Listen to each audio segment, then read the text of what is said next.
Hai Church, Shalom. Jumpa lagi dalam program Aku dan Keluargaku, sebuah program dari GCIC yang akan menolong saudara untuk membangun keluarga yang tangguh, yang kuat berdasarkan kebenaran firman Tuhan.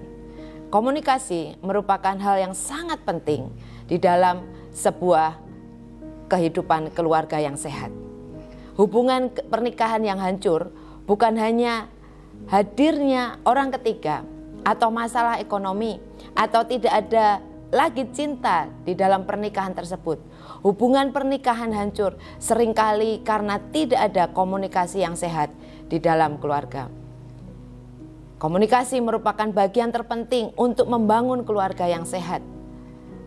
Seumpama payung besar yang akan melindungi kita dari hujan, demikian pula komunikasi merupakan sebuah payung besar yang akan melindungi keluarga saudara dari kekacauan, dari permasalahan. Itu sebabnya hari ini saya mengambil tema untuk aku dan keluargaku adalah komunikasi salah, keluarga bermasalah. Dua pribadi yang berbeda tidak akan dapat menjadi satu tanpa adanya komunikasi.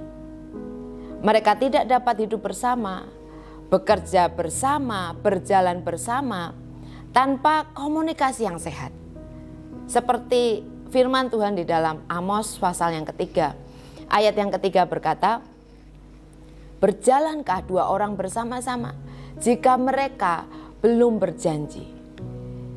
Jadi harus ada yang namanya komunikasi untuk orang itu bisa berjalan bersama-sama. Ada satu contoh di dalam Alkitab yang kita mau pelajari hari ini. Kalau kita memiliki komunikasi yang salah, itu akan berdampak dalam keluarga. Dan keluarga itu akan memiliki masalah karena tidak dapat menggunakan komunikasi dengan baik. Ada satu peristiwa di mana ketika Adam mendapat perintah dari Tuhan untuk mengusahakan dan memelihara taman itu. Ada satu perintah penting yang Tuhan sampaikan kepada Adam.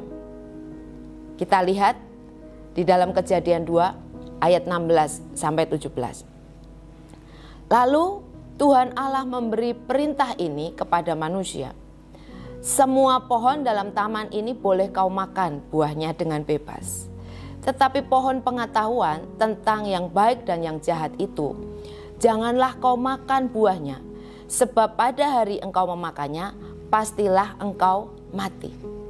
Saudara, kita bisa melihat firman ini dengan jelas bagaimana Allah memberikan perintah kepada Adam bahwa semua pohon dalam taman ini boleh kau makan buahnya dengan bebas. Sampai di sini kita mengerti bahwa tidak ada batasan buah mana saja. Tuhan berkata semua pohon. Tapi kemudian dilanjutkan, tetapi pohon pengetahuan tentang yang baik dan yang jahat itu, janganlah kau makan buahnya. Jadi ada satu pohon di mana buahnya tidak bisa dimakan, yaitu pohon itu bernama pohon pengetahuan tentang yang baik dan yang jahat. Nah, ini harus kita garis bawahi supaya kita bisa nantinya bisa melihat bagaimana komunikasi yang salah itu akan berdampak fatal dalam kehidupan Adam dan Hawa. Di sini dikatakan pohon pengetahuan tentang yang baik dan yang jahat. Jelas ya saudara, nama pohon tersebut adalah pohon pengetahuan tentang yang baik dan yang jahat. Karena ketika buah dari pohon tersebut dimakan, maka engkau akan mati, maka Adam akan mati.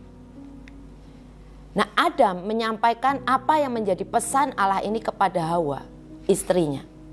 Namun pengetahuan Hawa tidak seperti yang Adam terima dari Allah. Bahkan nama pohon pengetahuan tentang yang baik dan yang jahat tidak diketahui oleh Hawa. Di dalam Kejadian 3 ayat 2-3 dikatakan, lalu sahut perempuan itu kepada ular itu, buah pohon-pohonan dalam taman ini boleh kami makan. Tetapi tentang buah pohon yang ada di tengah-tengah taman, Allah berfirman, jangan kamu makan ataupun raba buah itu, nanti kamu mati. Saudara, bahkan Hawa pun tidak dapat menyebutkan nama pohon yang buahnya dilarang dimakan oleh Tuhan. Hawa berkata, buah pohon yang ada di tengah-tengah taman. Sementara Tuhan menyampaikan kepada Adam tentang buah yang pohonnya bernama pohon yang pengetahuan yang baik dan jahat. Tetapi Hawa tidak mengerti nama pohon itu. Hawa hanya menyebut buah pohon yang ada di tengah-tengah taman itu. Hawa tidak mendapatkan informasi yang lengkap, ataupun Hawa tidak memahami dengan benar apa perintah Tuhan kepada Adam. Pemahaman yang tidak benar ini, komunikasi yang kurang lengkap ini, membuat Hawa jatuh ke dalam tipuan iblis. Bahkan Tuhan tidak berkata raba, tetapi Hawa berkata jangan kamu raba atau makan, maka akan mati. Jadi ketika Hawa meraba dan dia melihat dirinya masih hidup, kemudian dia melanjutkan, dia makan buah itu. Bahkan ketika dia makan dan tidak terjadi apa-apa, dia memberikan buah itu kepada suaminya. Dan ketika Adam menerima buah itu, Adam pun tidak ada percakapan dengan Hawa. Dia tidak bertanya ini buah apa. Adam langsung memakannya tanpa ada percakapan di dalamnya. Dan ketika Adam makan, mereka secara tidak sadar bahwa mereka telah melanggar perintah Allah. Mereka tidak sadar bahwa dosa mulai menguasai Adam dan Hawa. Nah, kapan Adam dan Hawa ini sadar bahwa mereka sudah jatuh dalam dosa? Saat Tuhan hadir dan Tuhan memanggil mereka, baru mereka sadar bahwa mereka itu sudah jatuh dalam dosa. Saudara, seringkali bukankah di dalam hadirat Tuhan, ketika Tuhan hadir, itu membuat kita sadar akan dosa-dosa yang kita lakukan. Itu membuat kita tahu bahwa kita sudah berdosa. Itu sebabnya di hadirat Tuhan ada pemulihan. Itu sebabnya di dalam hadirat Tuhan ada keterbukaan. Nah, komunikasi ada hal yang sangat penting untuk suami istri ini membangun sebuah hubungan yang kuat. Suami dan istri perlu deep talk untuk menghasilkan pemahaman yang benar di antara keduanya. Dan ketika memiliki pemahaman yang benar di antara keduanya, ini akan menjadi sebuah kekuatan yang besar di dalam pernikahan. Sangat berbahaya ketika berkomunikasi tidak dengan cara yang lengkap. Kurangnya komunikasi akan mengakibatkan, setidaknya saya menulis ada 5 hal ketika saya merenungkan hal ini. Bagaimana ketika komunikasi tidak menjadi jelas di dalam keluarga, maka suami istri tidak akan dapat melihat persoalan dengan jelas di dalam rumah tangga mereka. Kenapa suami istri sering bertengkar?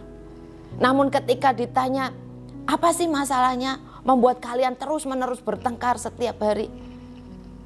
Dan ketika mereka ditanya, suami berkata, aku tidak tahu apa persoalannya. Yang aku tahu istriku hanya marah-marah dan membuat aku juga naik emosinya ketika melihat istri marah-marah. Sementara ketika istri ditanya, apa sih masalahnya? Seharusnya suamiku tahu tanpa aku harus berkata-kata. Masa dia nggak tahu apa kesalahannya? Saudara, kekurangan komunikasi di tengah-tengah mereka membuat suami istri tidak dapat melihat dengan jelas apa sih yang menjadi masalah di dalam hubungan rumah tangga mereka. Ini yang pertama. Yang kedua, komunikasi yang kurang di dalam rumah tangga akan mengakibatkan adanya asumsi. Memiliki asumsi sendiri-sendiri. Karena pasangan tidak saling berkomunikasi. Ini akan membuat suami dan istri saling curiga. Nah, ketika saling curiga ini akan membuat pasangan tidak dapat memahami pasangannya. Mereka akan memiliki hubungan yang renggang karena saling curiga dan akhirnya berujung dengan pertengkaran. Nah, kurangnya komunikasi juga akan membuat konflik tidak kunjung selesai. terus akan berlanjut. Dan kalau konflik ini terus berlanjut, akhirnya akan menjadi bom waktu yang akan menghancurkan kedua belah pihak. Kurangnya komunikasi juga akan membuat gagal dalam mengambil keputusan. Tanpa komunikasi, tidak akan ada keputusan bersama yang dapat diambil. Dan akhirnya keputusan itu menjadi keputusan yang sepihak. Sehingga ketika keputusan itu menjadi keputusan yang salah, maka dapat dengan mudah pasangan itu saling menyalahkan. Seperti ketika Tuhan bertanya kepada Adam dan Adam menjawab, wanita yang kau tempatkan di sisiku ini yang memberikan buah itu. Adam menyalahkan, bukan saja menyalahkan Hawa, Adam menyalahkan Tuhan yang sudah menempatkan Hawa di sisinya. Keputusan yang sepihak membuat pasangan dengan mudah saling menyalahkan. Ketika tidak ada komunikasi, maka tidak ada kesatuan atau keintiman. Ada jarak di dalam hubungan suami istri. Sepertinya ada dalam satu rumah, namun tidak ada kehangatan di dalamnya. Karena masing-masing punya agenda pribadi, masing-masing punya dunianya sendiri-sendiri. Karena tidak ada komunikasi, sehingga tidak ada kesatuan, tidak ada keintiman di dalamnya. Komunikasi merupakan hal yang sangat penting dalam menjaga hubungan. Seperti Tuhan yang berkomunikasi dengan Adam. Dia memberikan perintahnya dengan sangat jelas. Bahwa Adam boleh makan semua buah yang ada di taman tersebut. Kecuali buah dari pohon pengetahuan yang baik dan jahat. Namun apa yang disampaikan dari Tuhan kepada Adam tidak dapat dipahami dengan jelas oleh Hawa. Tidak dapat disampaikan dengan jelas dari Adam kepada Hawa. Itu membuat mereka jatuh dalam dosa. Jadi sebenarnya Tuhan kita adalah Tuhan yang berkomunikasi. Tuhan yang menyampaikan komunikasinya dengan jelas. Bahkan Tuhan pun juga berkomunikasi dengan kita. Lewat apa? Lewat firman Tuhan yang diberikan di dalam kehidupan kita. Kita punya Alkitab yang berisi tentang perkataan Tuhan. Bagaimana cara kita hidup, bagaimana cara kita bertindak yang sesuai dengan kebenaran firman Tuhan. Bahkan bukan hanya sampai di situ saja Tuhan memberikan firman-Nya kepada kita untuk cara Tuhan berkomunikasi dengan kita. Tapi Tuhan juga kirimkan Roh Kudus-Nya untuk dapat berbicara dengan kita. Tuhan menuntun kita, Tuhan menolong kita lewat Roh Kudus yang membimbing kita, yang berkata-kata, yang berbicara dengan kita. Jadi Tuhan kita adalah Tuhan yang komunikatif, Tuhan yang berbicara, Tuhan yang mau berkomunikasi dengan kita. Nah, seringkali di dalam doa kita hanya maunya satu arah. Kita hanya meminta dan meminta. Tetapi ketika Tuhan mau berbicara dengan kita, kita dengan segera beranjak dari tempat di mana kita berdoa. Jadi bukan Tuhan yang tidak komunikatif. Tuhan kita adalah Tuhan yang berbicara, berkomunikasi dengan kita secara lengkap. Nah, bagaimana supaya kita punya komunikasi yang baik? Baik dengan istri, baik dengan suami, dengan anak-anak, ataupun dengan keluarga yang lain. Tuhan memberi satu kunci bagaimana membangun komunikasi yang kuat. Kita baca di dalam Ulangan pasal yang ke-6, ayat 6-7, dikatakan demikian. Apa yang kuperintahkan kepadamu pada hari ini, haruslah engkau perhatikan. Haruslah engkau mengajarkannya berulang-ulang kepada anak-anakmu dan membicarakannya apabila engkau duduk di rumahmu, apabila engkau sedang dalam perjalanan, apabila engkau berbaring, dan apabila engkau bangun. Yang perlu kita pelajari dari apa yang Tuhan sampaikan, bagaimana berkomunikasi, yaitu mengajarkan berulang-ulang. Artinya berbicara berulang-ulang. Tidak cukup sekali, tetapi berbicara itu perlu berulang-ulang. Berkata-kata dilakukan berulang kali. Dan Tuhan memberikan tempat di mana ketika kita berbicara, membicarakannya di rumah, dalam perjalanan, berbaring, dan ketika kita bangun. Jadi kapan kita bisa berkomunikasi dengan pasangan kita, dengan anak-anak? Setiap kali ada kesempatan bersama-sama, maka lakukanlah komunikasi kepada pasanganmu, kepada anak-anakmu, atau kepada keluarga yang lain. Kendala terbesar untuk kita berkomunikasi saat ini adalah gadget atau gawai yang kita punya. Gadget bisa mempersatukan yang jauh, namun menjauhkan yang dekat. Kita sering kali mendengar kata-kata ini, dan itu menjadi realita yang kita hadapi hari-hari ini. Bagaimana keluarga berkumpul, ada suami istri dan ada anak-anak, tetapi tidak ada percakapan di dalamnya. Masing-masing sibuk dengan gadgetnya, masing-masing sibuk dengan gawainya. Nah, komunikasi seringkali hanya dibangun ketika kita berpacaran. Komunikasi dapat dilakukan dengan lancar. Bahkan dalam kondisi tidur pun video call masih nyala, supaya ketika bangun pagi bisa menjadi orang yang pertama untuk menyapa, good morning sayangku, selamat pagi cintaku. Namun justru setelah menikah tidak ada lagi sapaan. Seharian pergi, tidak ada percakapan, tidak ada sapaan. Berbeda ketika pacaran. Pagi menyapa selamat pagi. Nanti ketika makan siang, disapa lagi, sudah makan belum? Kamu makan sama apa? 3 jam kemudian bertanya lagi, kamu lagi ngapain? Terus ada koneksi, percakapan. Tetapi ketika menikah, tidak ada percakapan, bahkan pergi seharian tidak ada percakapan. Pulang sampai ke rumah, tidak ada percakapan, sibuk dengan handphonenya lagi. Tidak ada kabar berita ketika pergi berhari-hari. Dan setelah pulang ke rumah juga tidak ada percakapan di dalamnya. Sibuk lagi dengan game, sibuk lagi dengan chat dengan teman-teman yang lain.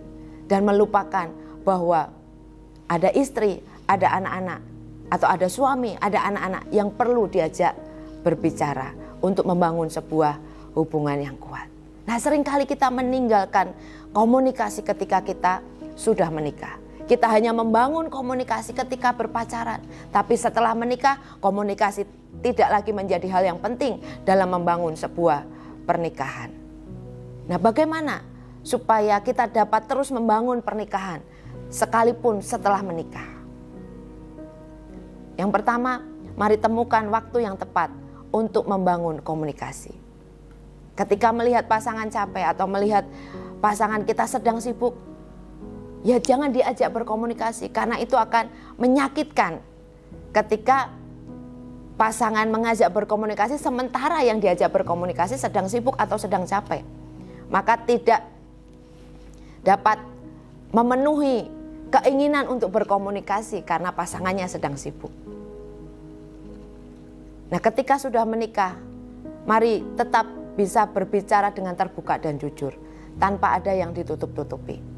Seringkali yang menjadi hambatan di dalam komunikasi di dalam pernikahan, karena ingin menyembunyikan sesuatu supaya istri tidak tahu atau supaya suami tidak tahu. Sehingga membuat pasangan enggan untuk berbicara karena ada sesuatu yang ditutupi. Tapi kalau bisa terbuka dan jujur, maka komunikasi akan menjadi komunikasi yang lancar kepada pasangan maupun kepada anak-anak. Nah, di dalam komunikasi, ketika sudah menikah, mari jadilah pendengar yang baik. Jangan celah ketika istrimu sedang berbicara. Jangan celah ketika anak-anakmu atau suamimu sedang berbicara. Karena itu akan membuat orang yang berbicara menyampaikan pendapatnya tersinggung dan tidak lagi ingin mengutarakan pendapatnya atau berbicara dengan orang yang dikasihinya. Nah, ketika sudah menikah, mari kita juga harus tetap memperhatikan bahasa tubuh lawan bicara kita. Ketika anak-anak sudah mulai menampakkan wajah yang tidak suka atau letih, mari pakai gaya bahasa, intonasi yang baik, sehingga anak-anak pun dapat mendengar apa yang hendak kita sampaikan kepada mereka. Mari perhatikan bahasa tubuh lawan bicara kita. Dan juga jangan pernah lupakan bahwa ketika lawan bicara kita, baik itu suami atau istri ataupun anak-anak, sedang berbicara, mari miliki pikiran yang positif. Ketika kita memiliki pikiran yang positif, apapun yang mereka sampaikan akan membuat komunikasi itu menjadi lancar tanpa ada hambatan. Kalau kita sudah berpikir negatif, maka akan membuat pasangan kita tidak lagi ingin bercerita apa yang ada di hatinya atau peristiwa apa yang sedang dihadapinya. Karena yang diajak berbicara memiliki pikiran yang negatif. Sehingga percakapan itu tidak lagi membawa dampak yang baik buat kehidupan masing-masing pasangan. Ingat bahwa rencana Tuhan gagal karena Hawa tidak memahami apa yang disampaikan Allah kepada Adam. Demikian pula kurangnya komunikasi di dalam pernikahan akan membuka peluang perceraian, akan membuka perpisahan hubungan suami istri, dan akan membuat masalah tumbuh kembang anak, baik secara mental maupun karakter, terganggu di dalam kehidupan mereka. Komunikasi menjadi hal yang sangat penting. Dan komunikasi tidak dapat terjadi dengan sendirinya. Perlu diusahakan, perlu diupayakan supaya keluarga menjadi atau memiliki hubungan yang kuat. Dan keberhasilan komunikasi tidak ditentukan berapa lama pernikahanmu, tidak ditentukan berapa hebat anggota keluarga yang engkau miliki, tetapi komunikasi dapat dibangun oleh orang-orang yang mau mengusahakan untuk berbicara, untuk berkomunikasi dengan orang-orang yang dicintai dan dikasihinya. Saya berdoa kiranya Roh Kudus memberi setiap kita kemauan dan kesanggupan untuk memulai terlebih dahulu berkomunikasi di dalam keluarga supaya dapat membangun hubungan keluarga yang sehat. Tanpa komunikasi, keluarga tidak akan menjadi keluarga yang kokoh atau yang sehat. Tetapi komunikasi yang sehat akan membuat keluarga dapat bertahan di tengah badai apapun. Ingat bahwa komunikasi yang salah akan membawa masalah di dalam keluarga kita. Amin. Mari kita berdoa. Tuhan, kami bersyukur, terima kasih untuk pelajaran yang Engkau berikan buat kami hari ini. Ajar kami untuk kami dapat berkomunikasi dengan baik kepada pasangan kami, kepada anak-anak kami, kepada anggota keluarga kami yang lain. Dengan cara yang baik seperti yang Engkau ajarkan buat kami, untuk kami menyampaikan itu berulang-ulang dimanapun kami berada, saat kesempatan itu ada. Buat kami tidak fokus dengan diri kami sendiri, tetapi kami boleh bercakap-cakap, kami boleh berbicara, kami boleh mengerti perasaan pasangan kami maupun anak-anak kami dengan cara komunikasi yang benar. Ampuni kami Tuhan kalau selama ini kami berkata-kata dengan kata-kata yang menyakitkan, dengan kata-kata yang menghakimi.